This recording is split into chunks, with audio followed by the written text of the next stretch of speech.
Hello, everybody. This is the Football Talk with Beef and the Deuce. I am the Deucer, sitting here in the humid. Beef, what's happening in your world?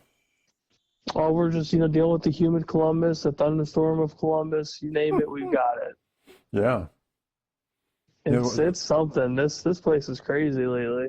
What was it, last week? They said there's a flood watch, and then I'm looking at the radar and go, well, where's the rain going to come?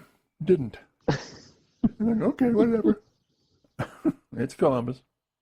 It's fine. One of the golf courses we try to play at is currently underwater over in Groveport. So Is it really? that was a sight to see. I saw some pictures on that, and then as we're doing our adult duties over here, I look out. I'm like, oh, there's a thunderstorm.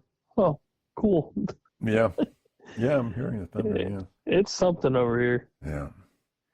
Anyway, so what we've got for today is a little bit of OSU talk here, and some other stuff, Browns talk, and if there's anything to talk about with the Dallas, we can. Is there anything to talk about with them right now, by the way? Oh, there's plenty, dude, sir. I'm ready for it if you are. Okay, I don't know what it is, so we'll let you go. Anyway, so my question for you, it's something. The big question here.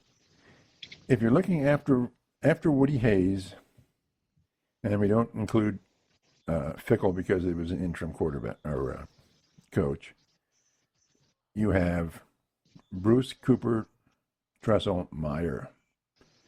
And in those coaches, you had average tenure of 9.25 years. And Day is starting his year 7, if I believe, right? Mm-hmm. So much longer does Day have? And will he be let go? Because Bruce was fired, Cooper was fired, Tressel was suspended and then resigned. Meyer was suspended and then resigned. They're both sort of let go, kind of ish. So they're all let go under a cloud. And of course, Woody Hayes was fired after 21 years. So what's the future of Ryan Day in your crystal ball?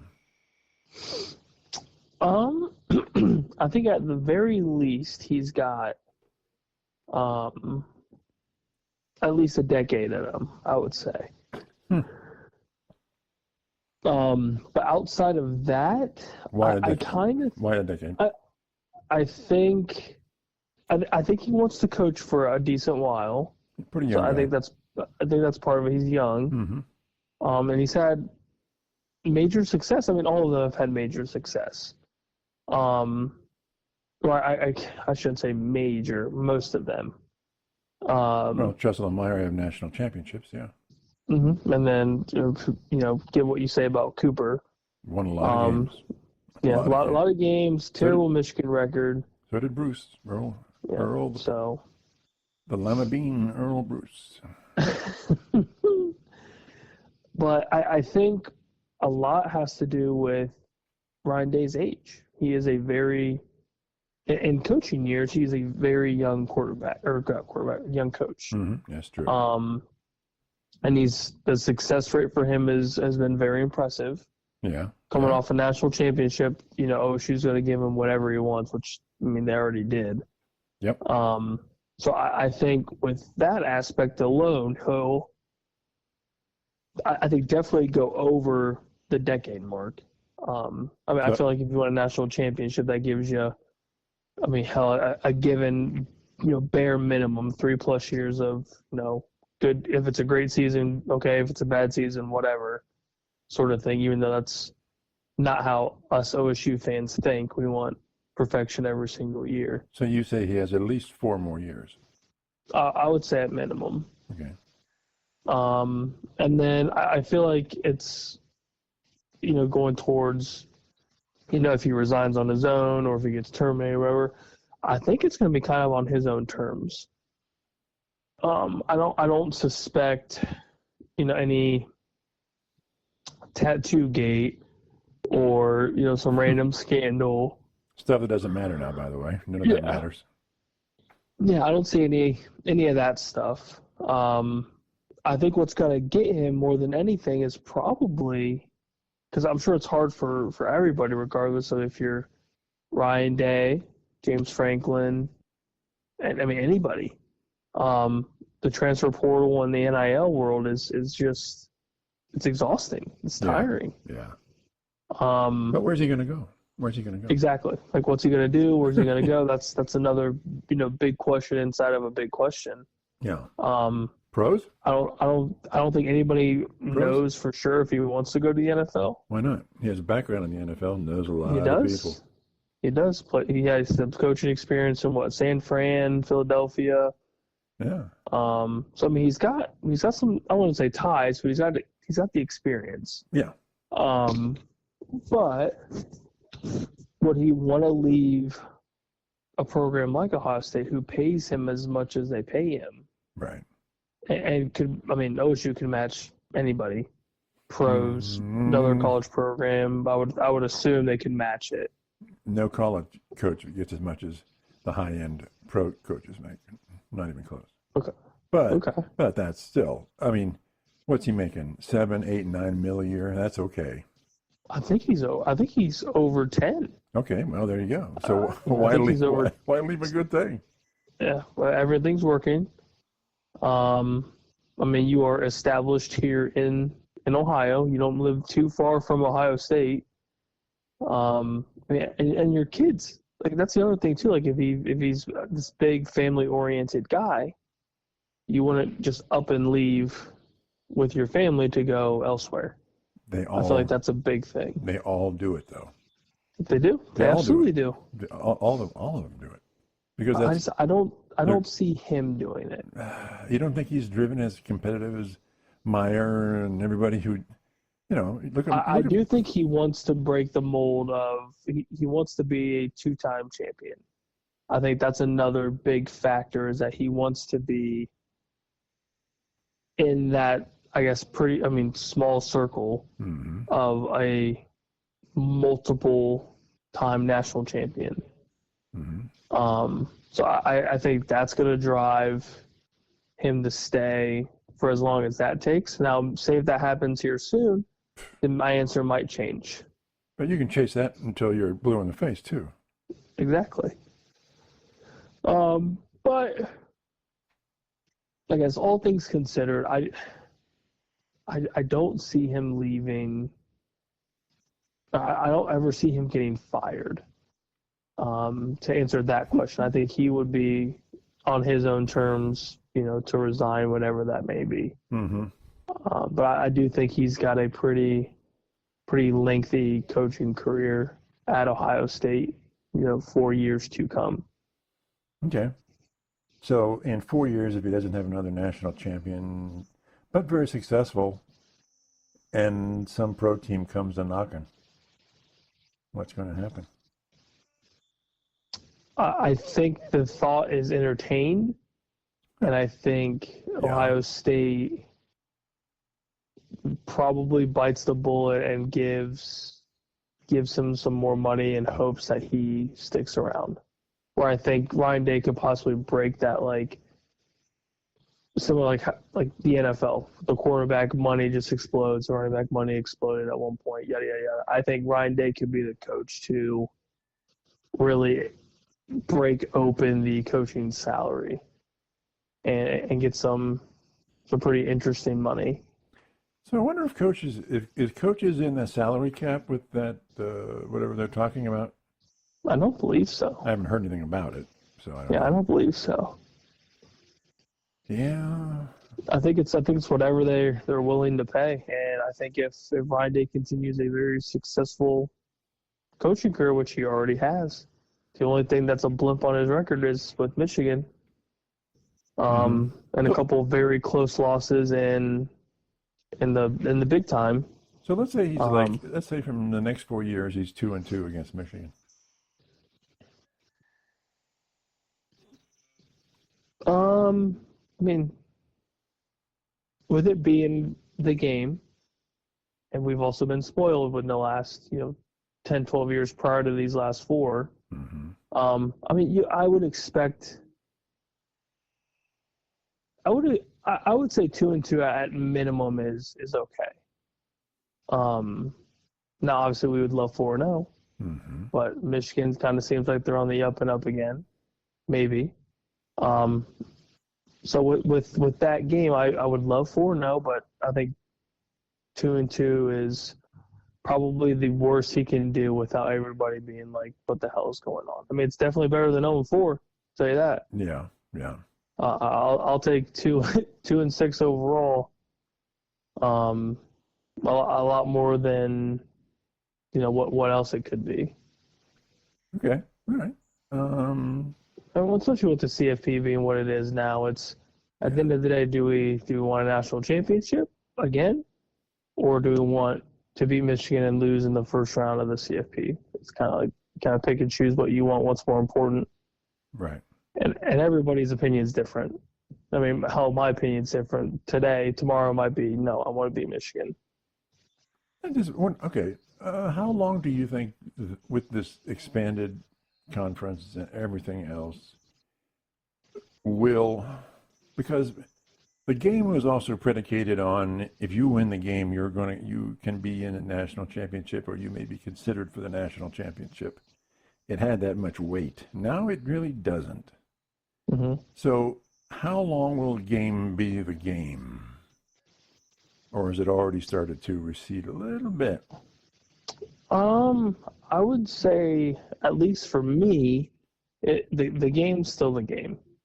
Because I mean, you still want bragging rights. Yeah, well, yeah. But I think I see what you're saying in the sense that typically, prior to what the CFP is now, that game held a ton of weight. Yeah, massive.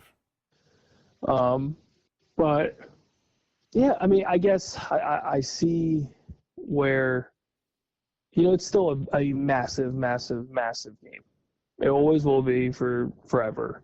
Well, it'll get good ratings, but it's not. But back in the day, you win that game, you play for a national championship before the BC has ever started. You go to that bowl game, which was chosen to be the number one game against whoever back in the day, and if you lose it, you don't. So it was critical, and it's just not critical anymore. Yeah, I mean, it's definitely a game that you want to win, but it doesn't, completely destroy your season. Now, if the whole rest of the season is in shambles, then yeah, I mean, your national championship is going to be Michigan. Right. But we haven't had a regular season go completely upside down in a pretty long time. Luke Fickle. Yeah, but I think that's the last time we've had. There he was 66. An ugly season. Yeah, not a losing record, but he didn't win. So okay. I think, I see what you're saying though. It's not. And also with the West Coast teams, these are marquee teams. Back in the day, these were USC, UCLA. These were the teams that you're playing for, Pac-12. Oh, you're playing the big boy. The big boys, and then they're still the big boys on that coast. So yeah, absolutely. And of course, Penn State has entered. That was a while ago, but then we have, Rutgers and Maryland, but Nebraska. I think people are smoking dope if they think Nebraska is going to be anything but. Well, Nebraska was good when what was the coach's name? The one, before him, it wasn't very good. And after your boy, Mr. Frosty. Oh no, the one that won national championships way back. Oh, jeez. Anyway, but he was good, but pre him and after him, not so much. But anyway, we're talking about Nebraska here. I just think that the game has been diluted with the West Coast teams and all that kind of stuff. I would say a little bit. I wouldn't say too much, because at least the fan base, or I guess the fan in me, and then obviously the coverage of the game is still absolutely massive. Yeah. Like I said, the ratings are still insane. It's still a very, very important game, but yeah, the way that the merger has kind of controlled the outlook of the conference. And then obviously the games with Ohio State, Oregon, or Penn State, Oregon, Michigan, like those matchups are, like I said, marquee matchups. Mm-hmm. If USC comes into town, at some point here soon, that's going to be a big game. Huge. Just because of the history behind that program. Mm-hmm. UCLA, same thing when we play them this year, with the addition of Nico as their quarterback. That's going to be a big, probably a big fan appearance for something like that. So yeah, I would say diluted is probably the best word for it, but I wouldn't say it's completely diluted. It's just it's slowly, very slowly, kind of being like, okay, well, this isn't I shouldn't say it's not a must-win game, because it is, but it doesn't destroy everything you've built from week one up until that week in November. Yeah, like you can lose 2 games and still get into the playoffs. Mm-hmm. Yep, it's kind of a beautiful thing. Some people hate it. I think it's great because the CFP and how it's kind of manifested into what it is now. I think it makes the game more interesting, and hopefully we start to see some big upsets like you do in March Madness. I mean, that's what it's kind of what people pay for. No, absolutely, yeah. No doubt about it. Anything else with the Buckeyes coming up here? That's getting close. We're getting closer and closer. I think it's 5 Saturdays? Yep. Oh boy. Yeah, it may or may not be on a calendar somewhere in this house. So don't may or may not. don't judge me. You mean every a calendar or in every room of the house? Oh, and wait till that basement's done, boy. We got about 2-3 weeks. It's gonna be boy, you're gonna be it's gonna be great. You're gonna be insufferable. It's gonna be amazing. All right. Okay. Let's talk a little Cleveland Brownies here. Saw a report today saying, of course, they have they have 5, but we're not talking about Watson here. Kenny Pickett has a slight injury, so he's out for a week or so. You get a little ouchy hammy. Yeah, I got the hamstring. That's never fun. Flacco basically for the first 2 weeks hasn't really been doing much because they figure they know who he is, so it won't take much to get him back up to speed, which makes sense. So the other guys have been getting almost all the reps, but Shedeur Sanders has not been playing with the first teams at all. So it's Pickett and Gabriel, and they're pretty stoked on Gabriel. As I think they should be. He's a very good quarterback. Played for 3 different teams. But the deal with Shedeur is that he just doesn't, whatever he did in Colorado, great athlete, but doesn't know the system, doesn't know professional football. And so they have to bring him along. And apparently a lot of teams who interviewed him prior to the draft came away with that same conclusion, that he's a gifted athlete, but just doesn't understand the pro game at all. Just blank.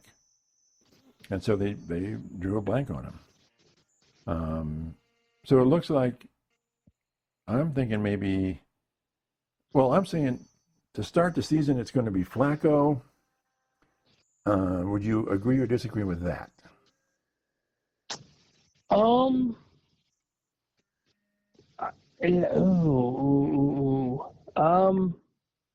So my initial thought prior to the Kenny Pickett injury was, I was going. You're gonna hate me. You're gonna absolutely hate me. Okay. My guesstimation was that Kenny Pickett was maybe gonna be the Week 1 starter. Okay. Well, just to see what they had. Yeah. Because they know what Joe Flacco is. Yeah. They already know. They already know what he can do. So my assumption was, you signed Pickett to whatever deal you gave him. So you want to see if there's anything there. You didn't just sign him just to sit there. And after that, my guess was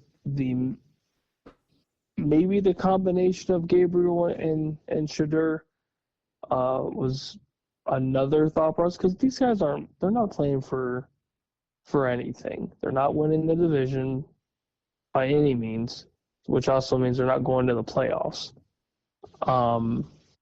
I don't want to say that the mindset is the season's kind of a wash, but you drafted 2 quarterbacks for a reason, and I feel like the sooner you know what you have in that room, the better it is for the future.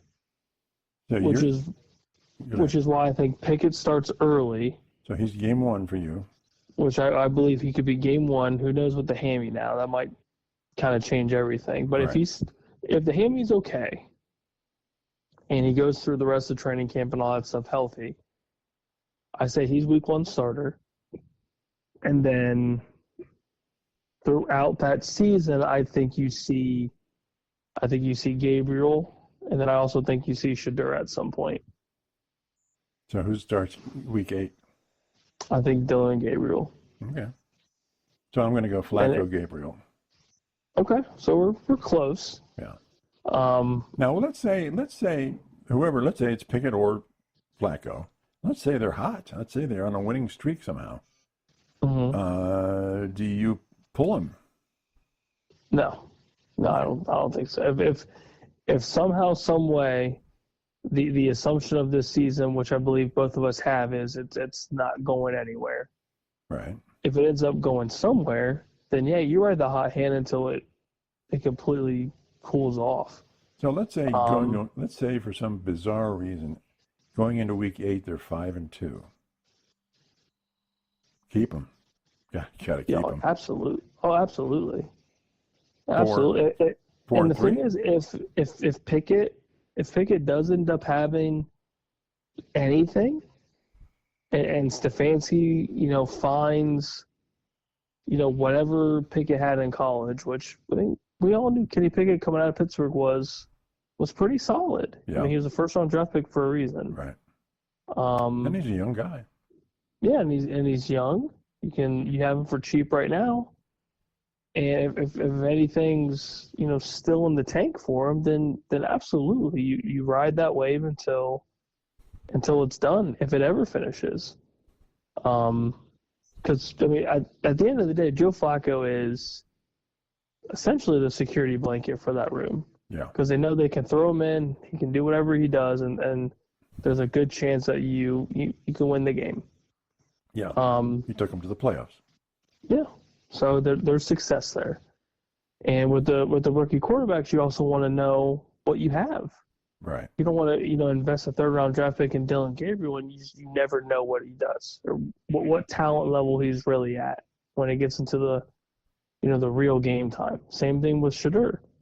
He's got insane ability. He's a great athlete. So you take him in the 5th round or whatever on a dart throw just to see what's there. And if there's nothing there, you have nothing to lose. But you have to kind of figure out eventually what's there, what's going to help your team in the future, because both of those guys are young. And you're trying to set up your franchise for the future. And if you find out sooner rather than later that these guys are bums, then okay, you know what to look forward to going into the future years of, okay, this is a need, so on and so forth. Okay. All right. I got that. So you're thinking Pickett and then Gabriel, and I'm going Flacco and Gabriel. Mm-hmm. Yeah, and it's Pickett if he's healthy. If he's not healthy, I would agree with you and go Flacco. Okay. All right. Anything else in the Brownies world here? Would you be surprised if Gabriel was your week 1 starter? Yes. Okay. I would be. Yeah. I mean, I don't know if I'd be shocked. Would you be excited? Would I be excited? I'm a Flacco guy. I'm a Flacco guy. You do love Joey Flacco. Yeah. I want the quarterback for the Browns to win games. That's what I want. And I don't want him to wear those stupid turd helmets. Oh, they're so bad. I knew you'd God, hate them the second I saw them. they always try this bullshit, and it just never works. The only thing that worked for them was the all whites with the white helmet. Yes, The perfect. white on white uniform is beautiful. Yeah, Beautiful. classic Browns. Yes, that was beautiful. So Oh. I think that was the only thing that they did right. Yeah, yeah. Anyway, yeah, I want the Browns to win football games. If it's Gabriel, then that's fine. Do they keep? Okay, let's say it's Gabriel. Do they? But they're not winning games. They're like by week 8, they're 2-5 or 3 or do they still hold on to this guy? I bet you they throw in Shadur And to see what he can do. and Pickett and Flacco are still sitting on the bench, huh? Yeah, I could see it absolutely. Because at that rate, you're not coming back from Right. 2-6. Right. I mean, hell, the Bengals barely did it, and they were what 1-something, Yeah. 2-something Yeah. last season. And they had Joe Burrow. Yeah, that helps. That definitely helps. Yeah. But yeah, I mean, none of those guys are Joey B. Right. I mean, Joe Flacco did what nobody thought he could do, but he's still not Joey B. Right. And, yeah, he knows that too. But I mean, I could see a situation where you just want to see what Shadur has, because you're going to hear from the fan base.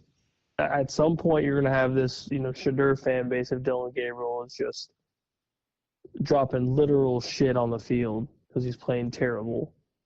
That okay, you're going to want to see Shadur now, or you're going to want to see Joe Flacco. You're going to want to see somebody that is not Dylan Gabriel if it's that bad. Yeah. And at that point, what do you have to lose? See what Shadur has. See if he's anywhere close to decent. But if he doesn't still have the game figured out fairly well, I wouldn't want to put him in because it'll mess him up. It's possible. If he doesn't understand what's going on in front of him, yeah, good luck, right? yeah, good luck figuring it out. I don't know. I mean, I wish him the best, and I think maybe he's the best long-term prospect. Yeah, I mean, if you kind of get everything together little by little, it kind of sounds like it's a situation with like with Johnny Manziel. He was just naturally gifted, but didn't have work ethic, didn't have any sense of basically anything. But don't you think that's his basic problem was work ethic? He didn't care. I think a lot of it was, him just not caring. I'm curious if Shadur actually, gives a shit. I think he does. I would hope he does. Yeah. And that he wants, to prove the doubters wrong, and if that's his fuel, then have at it. Mm-hmm. But if the early notes are, he's struggling, doesn't really understand the NFL game for what it is, that's a pretty big concern. Yeah. So I mean, hopefully that changes soon. I get it's a big jump. I mean, you're going from Colorado, who has just recently had, if you consider their season successful, Mm-hmm. Relatively successful seasons in the last 2 years when they really haven't had it in, I mean, hell, God knows how long. Forever. So there's a pretty big jump. It's not like he's coming from Ohio State or Michigan or Alabama. Yeah. But I think even from Ohio State and Michigan, the game is different in the pro, from a quarterback point of view. Because traditionally, Michigan quarterbacks haven't been asked to just light it up. Mm-hmm. And traditionally, OSU quarterbacks, until maybe Meyer, really weren't asked to really just light it up, right? Mm-hmm. So, but in the pro game, you have to light it up, don't you? You don't have an option. Yeah. I mean, you have to be. Even if it's Baltimore, you've got to be able to pass the ball. You got to do something. Yeah. You had to be one of those top 12 quarterbacks at best to really do much. So I mean, and I guess to CJ Stroud's credit, he's been the most successful quarterback coming from Ohio State to do much in recent years. Yeah. So it's tough. It's very, very tough. But we'll see. I'm curious either way with your QB situation. Okay. All right.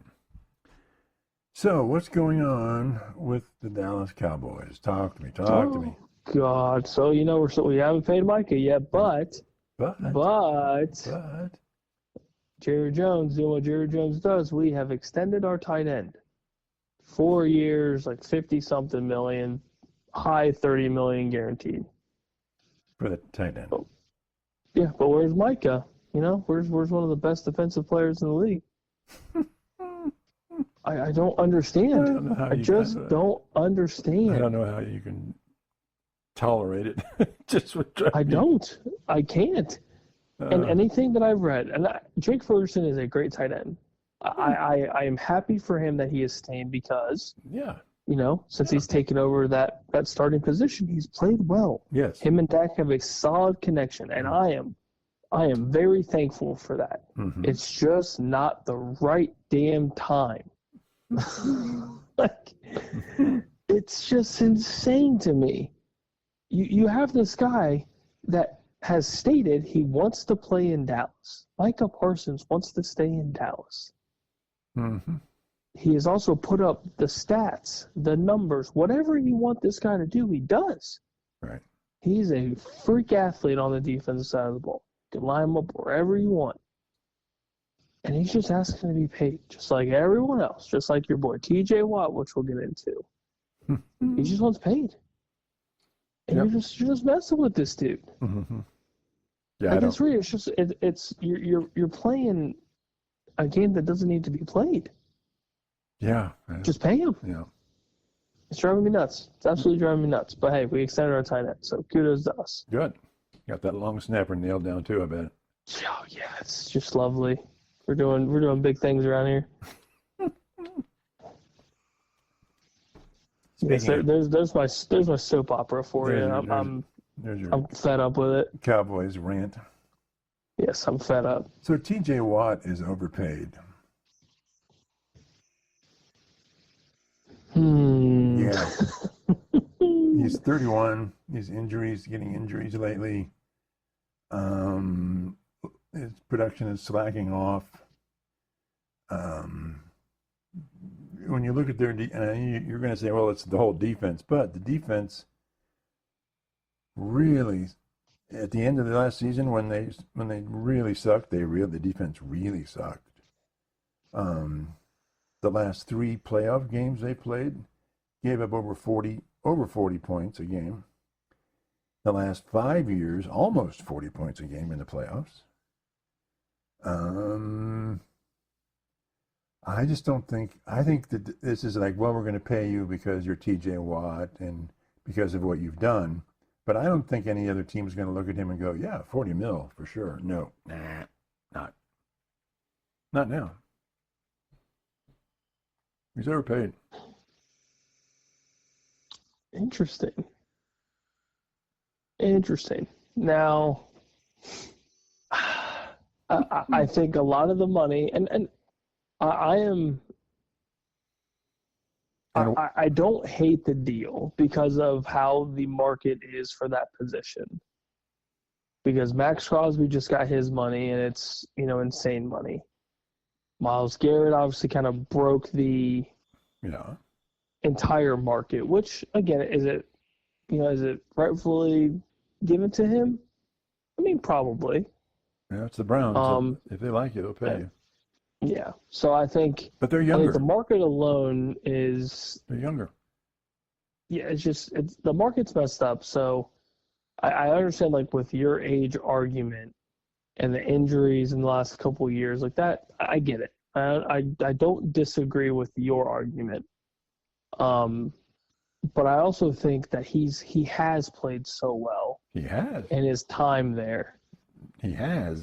That I feel like the Steelers felt that they were almost inclined to pay him because they don't. I think they had the fear of if he goes somewhere else, he's just going to dominate. Okay.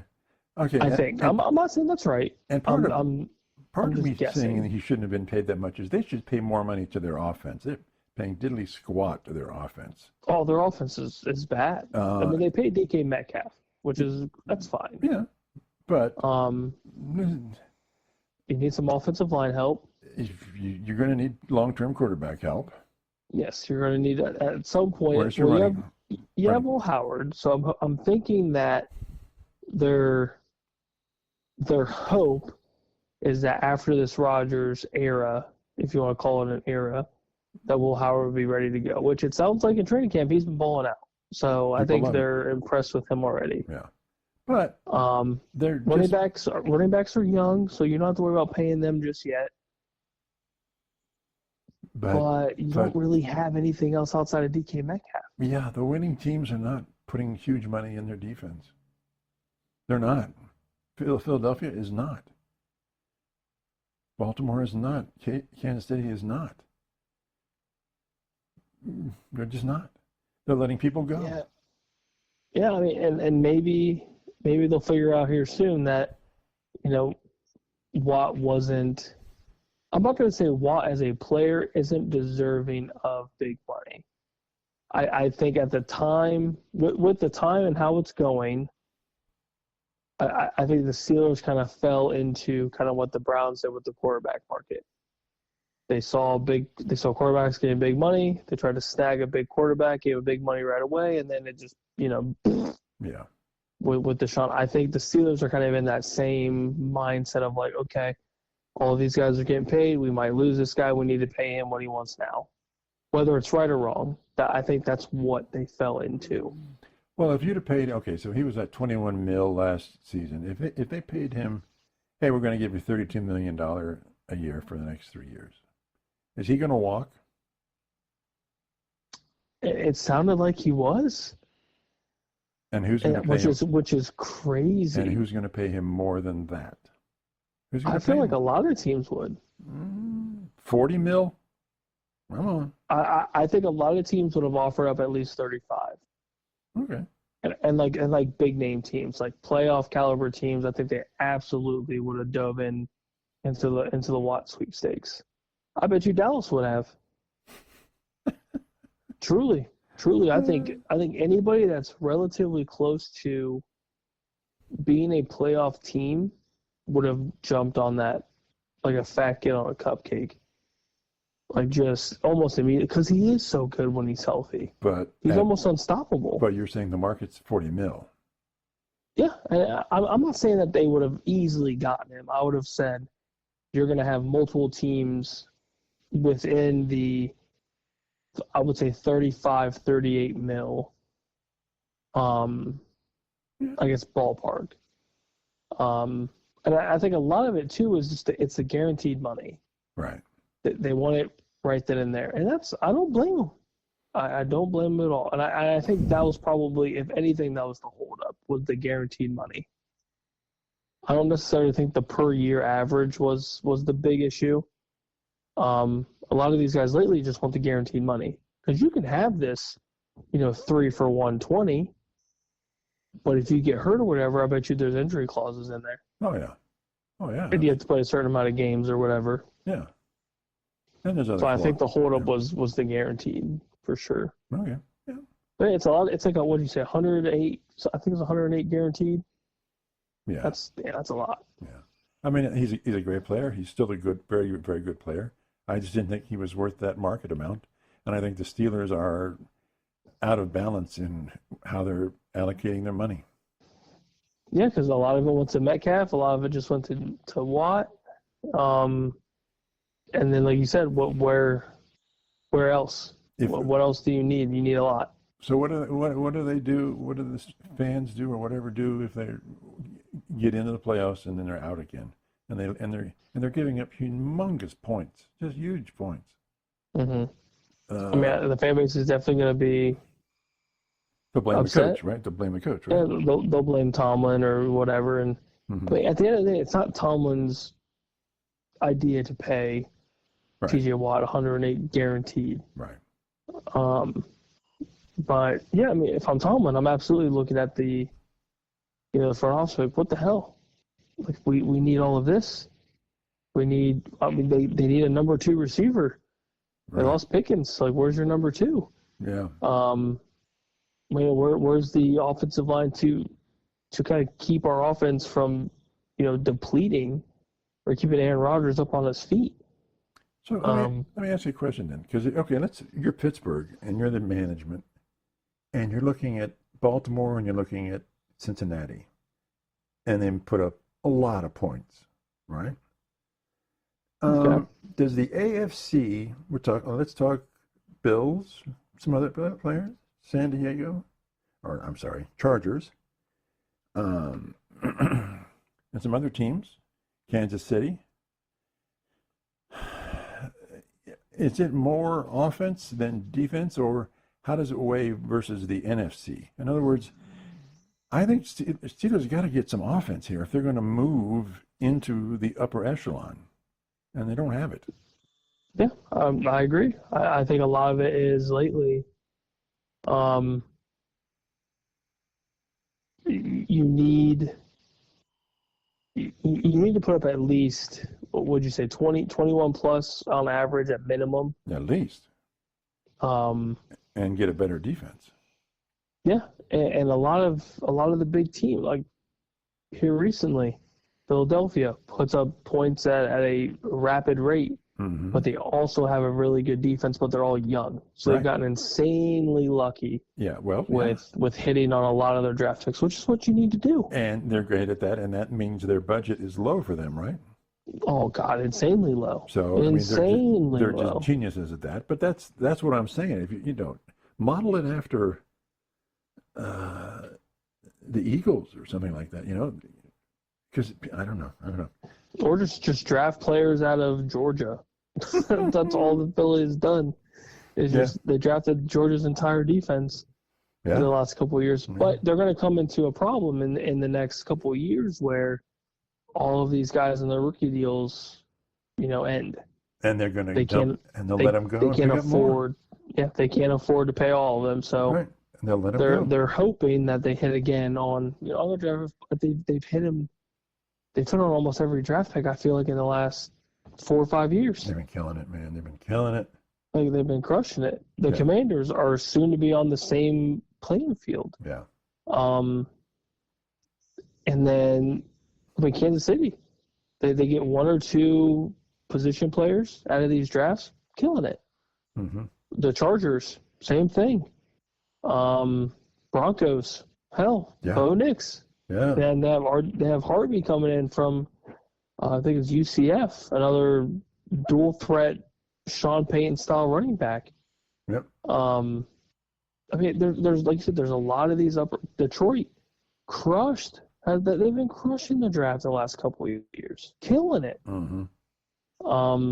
So yeah, you just gotta hope that you hit on the draft, and that helps your bank for a little bit. So the Steelers are gonna be kind of playing from behind, and Aaron Rodgers can't do it with his 67-year-old self. Yeah.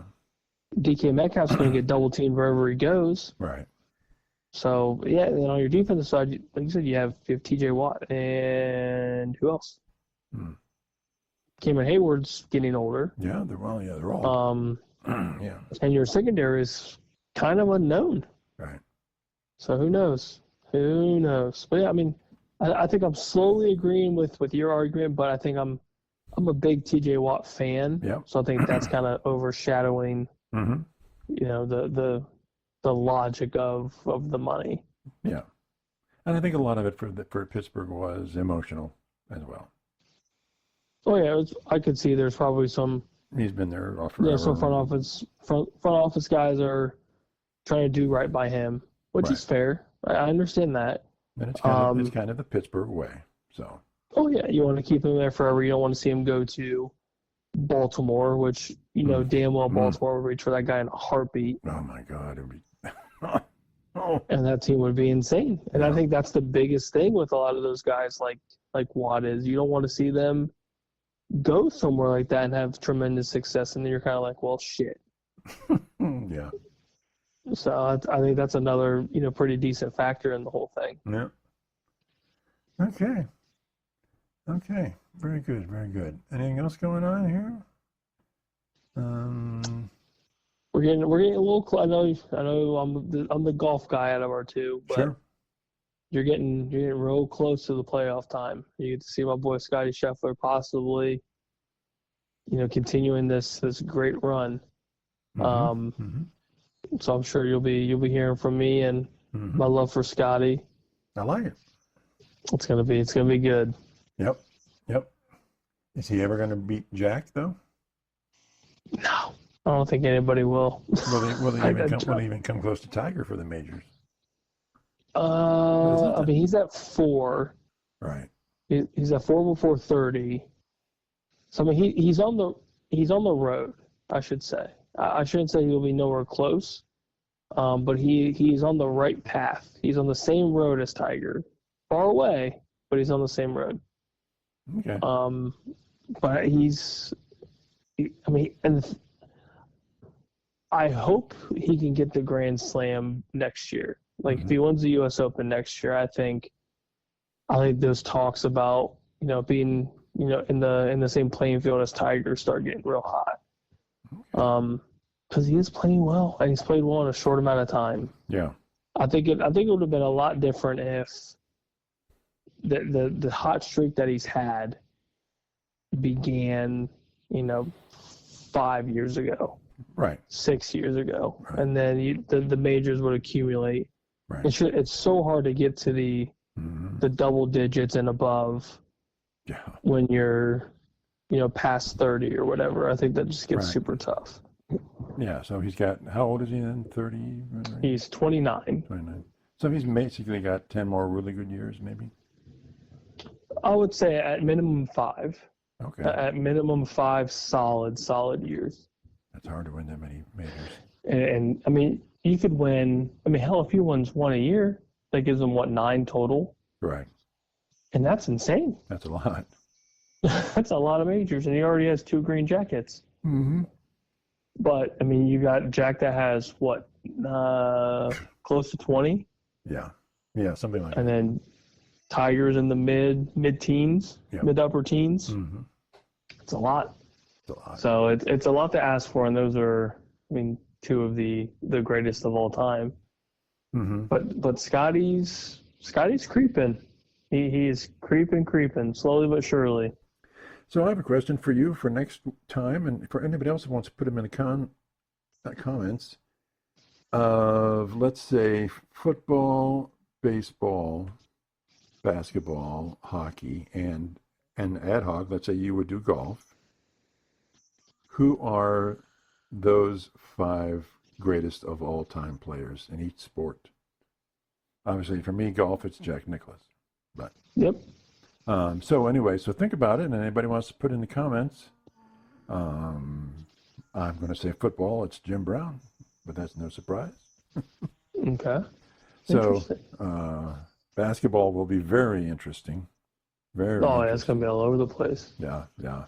And baseball, we've been talking a little about some of that off the air. And considering how long baseball's been around and everything, that's fascinating too. Greatest of all time. So, that's tough. Anyway, so what do you think? Next time we'll talk about that? Absolutely. Because you got my brain burning already. I'm telling you, you need some aspirin right now. I needed every text I get from you. Okay. Hey, so check us out on X, Beef and the Deuce Podcast. Like us, subscribe us on YouTube. Check us out. And we'll see you next time. Bye.